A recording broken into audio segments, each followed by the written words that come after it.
नमस्कार, आप देख रहे हैं हमारी खास पेशकश महासंग्राम। मैं हूं अविनाश। यह एक बार फिर देश में चुनाव का मौसम है। देश के 5 राज्यों में विधानसभा चुनाव की रणभेरी बज चुकी है। तारीखों का ऐलान हो गया है और इन चुनावों में ताल ठोकने वाले सियासी दलों ने अपने तरकशों में तीर भर लिए हैं, जिनके तीखे प्रहार अब वो विरोधियों पर करेंगे। ये अलग बात है कि उन राज्यों की जनता किसे जीत का सेहरा पहनाती है और किसे हार का मजा चखाती है, लेकिन मौजूदा परिदृश्य में ये चुनाव यकीनी तौर पर सभी दलों के लिए किसी अग्नि परीक्षा से कम नहीं है। बहरहाल आइए जानते हैं जिन 5 राज्यों में चुनाव होने जा रहे हैं उन सूबों का समाजी और सियासी समीकरण और जानेंगे उनका इतिहास।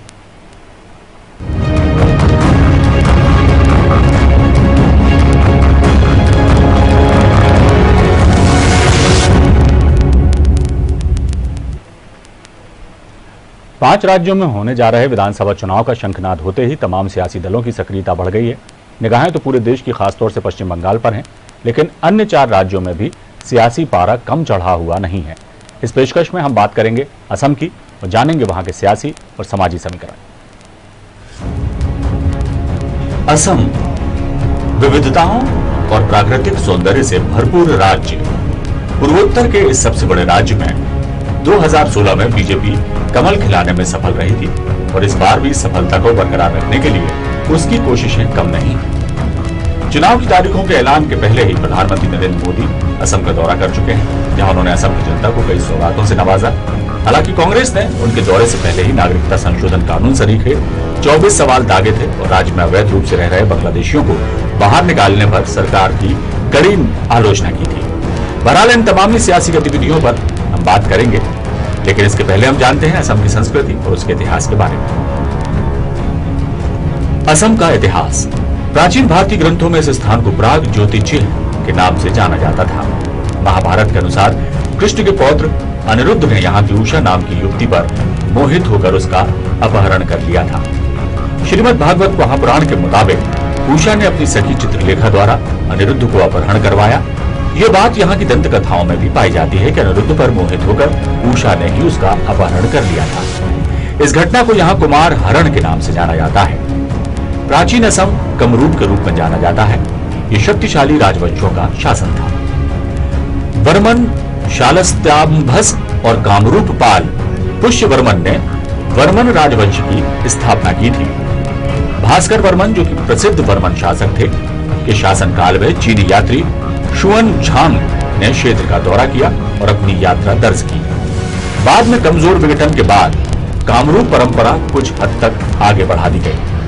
मध्यकाल में सन 1228 में बर्मा के एक ताई विजेता चाउ लुंग सियू का वाने ने पूर्वी असम का अधिकार कर लिया था। वो अहोम वंश का था, जिसने अहोम वंश की सत्ता यहाँ कायम की। अहोम वंश का शासन 1829 पर्यंत तक बना रहा, जब तक कि अंग्रेजों ने यंगबू ट्रीटी के दौरान असम का शासन हासिल कर लिया था। कृषि। असम में चाय, जूट और गन्ना यहाँ की प्रमुख औद्योगिक तथा धनद फसलें हैं। चाय की कृषि के अंतर्गत 65% कृषिगत भूमि सम्मिलित है। आसाम के आर्थिक तंत्र में इसका विशेष हाथ है। भारत की छोटी बड़ी 7100 चाय बागवानों में से लगभग 700 असम में ही स्थित हैं। सामाजिक और सांस्कृतिक विरासत। असम में धार्मिक प्रणाली में उदारवाद धीरे धीरे विकसित हुआ है। यहाँ के देशी समूह हैं आत्मवाद, तंत्रवाद, ब्राह्मणवाद और वैष्णव मत। असम के लोग श्रीमद शंकर देव द्वारा स्थापित किए गए नव वैष्णव धर्म के आने तक रिवाजों के तांत्रिक स्वरूप को मानते थे। हिंदूवाद का प्राचीन स्वरूप तब शुरू हुआ जब आर्य असम में आए। असम मेलों तथा त्योहारों की भूमि है।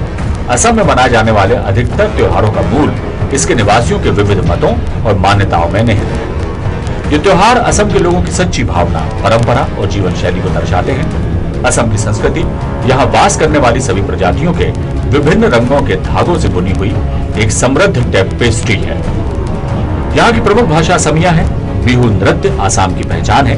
हालांकि बिहू एक त्योहार है और जो धूमधाम से यहाँ मनाया जाता है। राजनीतिक परिदृश्य। असम में विधानसभा की 126 सीटें हैं। साल 2016 के चुनाव में बीजेपी को यहाँ पहली बार सरकार बनाने का मौका मिला था। सर्बानंद सोनोवाल के नेतृत्व में भाजपा पार्टी ने 15 साल से सत्ता में काबिज कांग्रेस सरकार को उखाड़ फेंका था। बीजेपी को 60 सीटों पर जीत मिली थी, कांग्रेस को 26 सीटें मिली थी। बीजेपी की सहयोगी असम गण परिषद ने 14 सीटें हासिल की थी। इस बार के इलेक्शन में जाहिर तौर पर बीजेपी जीत दोहराने के इरादे से मैदान में है। लेकिन क्षेत्रीय दल यहाँ के समीकरण बदलने में अहम भूमिका निभा सकते हैं। अखिल गोगोई पहले ही घोषणा कर चुके हैं कि उनका गठबंधन सभी सीटों पर चुनाव लड़ेगा। इधर एनसीए के खिलाफ कांग्रेस के सख्त स्टैंड से भी बीजेपी के लिए मुश्किलें बढ़ सकती हैं। दूसरे, भाजपा ने बीपीएफ से नाता तोड़ लिया और अपने नए सहयोगियों यूपीपीएल और गण सुरक्षा परिषद को समर्थन देने की घोषणा की है। लिहाजा असम की राह बीजेपी के लिए आसान नहीं होगी, ये कहना गलत नहीं होगा। आपको बता दें, असम की 126 सीटों के लिए 3 चरणों में मतदान होगा। मतदान के लिए 27 मार्च, 1 अप्रैल और 6 अप्रैल की तारीख घोषित की गई है। 2 मई को चुनाव के नतीजे घोषित कर दिए जाएंगे, जो तय कर देंगे कि असम की जनता ने किसके लिए सत्ता की राह आसान बनाई है। News world desk. और आइए इस पर हम चर्चा करते हैं। हमारे editor in chief Ramesh Sharma ji हमारे साथ हैं।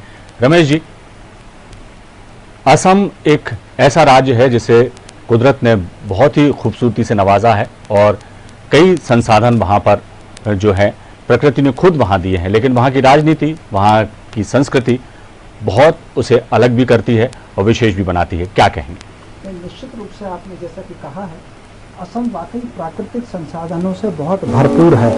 वहाँ अगर जल है, वहाँ बर्फ भी है, वहाँ खेती भी बहुत शानदार होती है और चाय बागानों का तो आपने भी जिक्र किया हुआ है। असम की चाय पूरे संसार में मानी जाती है और जानी जाती है और वहाँ से चाय का निर्यात भी होता है।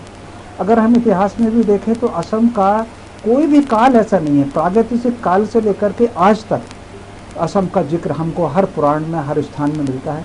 और एक समय तो वो असम का जो चेरा पूंजी है वो बरसात के लिए पूरी दुनिया में बहुत जाता था, इसमें कोई शक नहीं। असम की एक विशेषता और भी है कि हिंदुस्तान में आज़ादी 1947 में आई, लेकिन कांग्रेस ने अंतरिम सरकार देने के लिए लोकल असेंबलियों के चुनाव जो कराए थे 45-46 में, तो वहाँ जो प्रांतीय चुनी हुई सरकार है वो 1946 में अस्तित्व में आ गई थी। और 1946 में जब पहली सरकार बनी थी तो वो कांग्रेस के नेतृत्व में बनी थी। तो शुरुआत की अगर हम 20 साल देखें तो लगभग 1946 से लेकर के 1900 आप अगर देखें तो 20 वर्षों तक और बल्कि तो 20 वर्षों तक कांग्रेस जो है वो वहाँ पर सत्ता में रही है और उसके मुख्यमंत्री बदले हैं। फिर चूंकि 77 में देश भर में बदलाव आया तो वहाँ भी बदलाव आया और वहाँ पर फिर जो सरकार बनी वो जनता पार्टी की सरकार बनी। तो वहाँ से लेकर के वहाँ अस्थिरता का दौर शुरू हुआ। तो राष्ट्रपति शासन, उसके बाद 3 बार राष्ट्रपति शासन असम में लग चुका है। कुछ सरकारें तो ऐसी रही जो साल भर में 6 महीने में 2 साल में सरकारें गिरी, ऐसी स्थिति वहाँ पर रही। फिर जो है स्थायी सरकार अगर देखें तो ये जो 2016 की जो सरकार है, जो भारतीय जनता पार्टी ने असम गण संग्राम परिषद के सहयोग से बनाई थी, 126 में से भाजपा को 60 सीटें मिली थी, 14 सीटें असम गण परिषद को मिली थी। तो उनसे मिलकर के ये सरकार बनाई हुई थी। तो वहाँ पर जो अस्थिरता का दौर शुरू हुआ वो बांग्लादेश के और रोहिंग्याओं के आने के बाद शुरू हुआ। कहीं ना कहीं एक विशेष प्रकार की जो अंतरधारा वहाँ हुई और जो खासतौर से क्योंकि बांग्लादेश से जो लोग आए और रोहिंग्या जो लोग आए उनमें कहीं ना कहीं एक सांप्रदायिकता का भाव रहा। तो यद्यपि असम का जो भाव है वो धर्मनिरपेक्षता का भाव है, उदारता का भाव है, सहिष्णुता का भाव है, लेकिन इनकी प्रतिक्रिया से थोड़ा सा परिवर्तन वहाँ पर आया। अब ये जो चुनाव अभी चल रहे हैं, बिल्कुल इन चुनावों में कांग्रेस की सबसे ज्यादा, जिन 5 राज्यों में चुनाव हो रहे हैं उन 5 राज्यों में कांग्रेस ने सबसे ज्यादा ताकत असम में लगाई हुई है। उसका कारण यह है कि जो 5 राज्य हैं उसमें बंगाल है, उसमें तमिलनाडु है, उसमें केरल है, उसमें पांडिचेरी है और असम। तो असम में केवल उनको, असम में कांग्रेस को लगता है कि यहाँ वो सरकार दोबारा आ सकते हैं, क्योंकि बराबरी की टक्कर लगभग जैसी होगी, इसलिए कांग्रेस ने वहाँ सबसे ज्यादा ताकत लगाई हुई है। वहाँ राहुल गांधी जी का दौरा हो चुका है, वहाँ प्रियंका जी का दौरा हो चुका है। प्रियंका जी ने तो अभी चाय बागानों में जाकर के पत्ती भी तोड़ी वहाँ पर। तो वहाँ पर इस बार का चुनाव बहुत दिलचस्प होगा और कांटे की लड़ाई है भाजपा के बीच में और कांग्रेस के बीच में।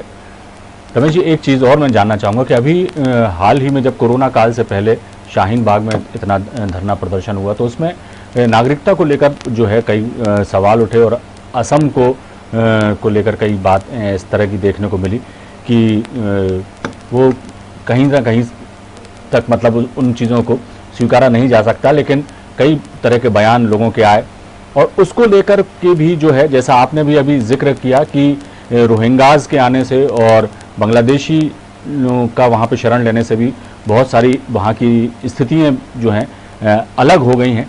इस बार के चुनाव में ये तमाम मुद्दे हालांकि अभी दिखाई तो नहीं दे रहे, लेकिन क्या इनका असर पड़ता आपको दिखाई देगा वहां पे? देखिए, इनका जरूर असर पड़ता दिखाई दे जी। रहा है, और अभी भी वहाँ के सामाजिक जीवन में इनका असर दिखने लगा जी। है। वहाँ अगर आप देखिए, वहाँ की रिपोर्ट पढ़ेंगे जी। तो कई गांव ऐसे हैं जहाँ आबादी का जो समरसता का भाव था वो समाप्त हो रहा है, और जी। ये खास किस्म की आबादी, अगर यहाँ एक ए है तो बी के लोग यहाँ से जा रहे हैं, और दूसरी जगह बी है तो वहाँ से ए के लोग जा रहे जी। हैं। ये वहाँ पर गांव-गांव में ऐसा होने लगा है। तो जी। मोटे तौर पर ये जो आया है कानून, CAA जी। कानून आया है, वो मान करके चलिए कि वो 5-6 राज्यों के इस असंतुलन के कारण ही तो आया जी। है। उस कानून की कोई मध्य प्रदेश में, उत्तर प्रदेश में, बिहार में, राजस्थान में, जी। यहाँ कोई उसकी बहुत ज्यादा गुंजाइश नहीं जी। थी। कश्मीर में, आसाम में, मिजोरम में, पश्चिम बंगाल में, ये जो राज्य हैं, सीमा के जो राज्य जी। हैं, वहाँ उनकी समस्या ज्यादा थी। तो मोटे तौर पर जो आबादी का असंतुलन उससे बनना शुरू हुआ, और जो जी। भारतीय जो आबादी थी वो माइनॉरिटी में आना शुरू हुई। इसी जी। कारण वहाँ ये कानून आया है, और भाजपा इस कानून का समर्थन कर रही है, और कांग्रेस उस कानून का विरोध कर रही है। जी। तो इस कारण, उस कानून के विरोध के कारण ये उम्मीद की जा रही है जी। कि माइनॉरिटी का वोट, बांग्लादेशी नागरिकों का वोट और रोहिंग्या का वोट जी। उनके पक्ष में जा सकता है। जी। असम में किस कदर बांग्लादेशी लोगों की घुसपैठ है, आपको कल्पना हो सकती है जी।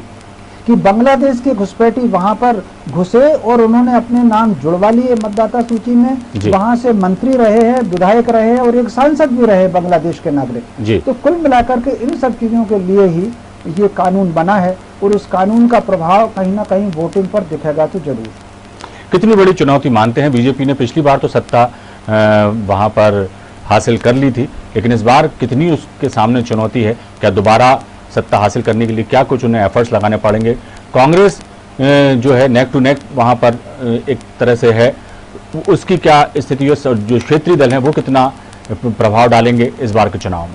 देखिए, वहां पर जो क्षेत्रीय दल है वो 2 प्रकार के हैं। जी। एक क्षेत्रीय दल तो वो है जो लोकल संस्कृति और जिसको वनवासी या आदिवासी के हिसाब का क्षेत्रीय दल है। जी। दूसरे जो क्षेत्रीय दल है वो असम संस्कृति को लेकर के क्षेत्रीय दल है। जी। बड़ी एक आश्चर्यजनक बात अविनाश जी ये है कि असम में क्षेत्रीयता 2 प्रकार की है। जी। एक तो जो खुद को वनवासी कहते हैं और आर्यों को बाहर का मानते हैं, उस आधार के क्षेत्रीय दल है। और एक असमिया भाषा और असमिया संस्कृति के हिसाब के क्षेत्रीय दल है। असम में अगर आप देखेंगे तो चाहे वो वनवासी हो या नगरवासी हो, उनका रहने के तरीके, उनके तीज त्योहार, उनके खाने मूल असम का लगभग एक जैसा है। लेकिन उसको चूंकि अंग्रेजों के समय से उन्होंने वनवासियों को माना नहीं था कि साहब ये भारत के मूल, वनवासियों को भारत के मूल निवासी माना था, और आर्यों को उन्होंने भारत का मूल निवासी नहीं माना था। जो डिवाइड एंड रूल की जो बात उन्होंने अंग्रेजों ने शुरू की थी, वो सबसे ज्यादा अगर देखने को कहीं मिलती है तो ये जो सीमा प्रांत हैं, जो 4-5 राज्य हैं जिसमें असम है, मिजोरम है, नागालैंड है, तो ये वहीं ज्यादातर देखने को मिलती है। तो वो क्षेत्रीय दलों की भूमिका क्या है? मोटे तौर पर असम संस्कृति को पसंद करने वाले जो क्षेत्रीय दल है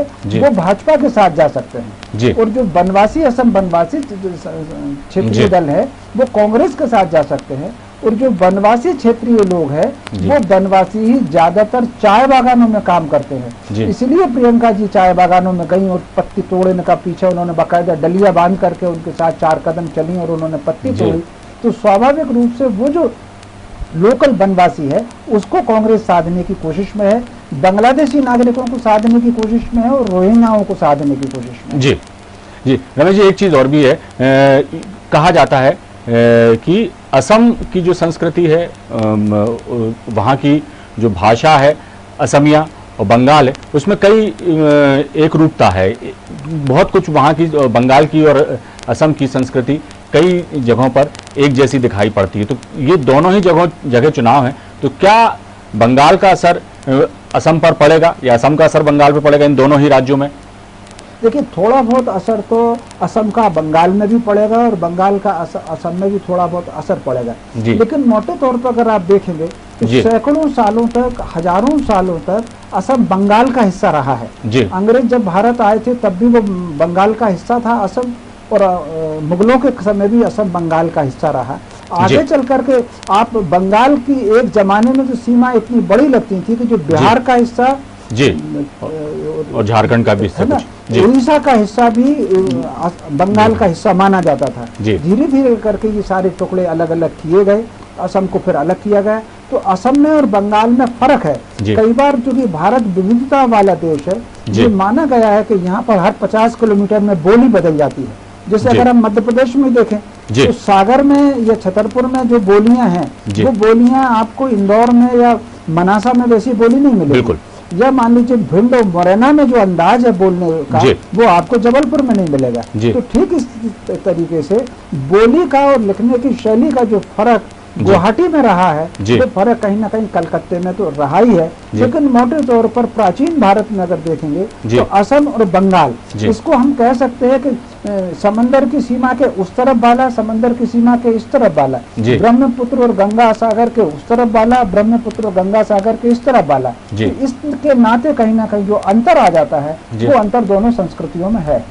जी रमेश जी, एक सवाल और कि असम को कुदरत ने तो बहुत कई नेमतों से नवाजा है, लेकिन विकास के मामले में कहीं ना कहीं वो पिछड़ा रहा। तो विकास का मुद्दा जो है इस बार वहां पर कितना असर करेगा?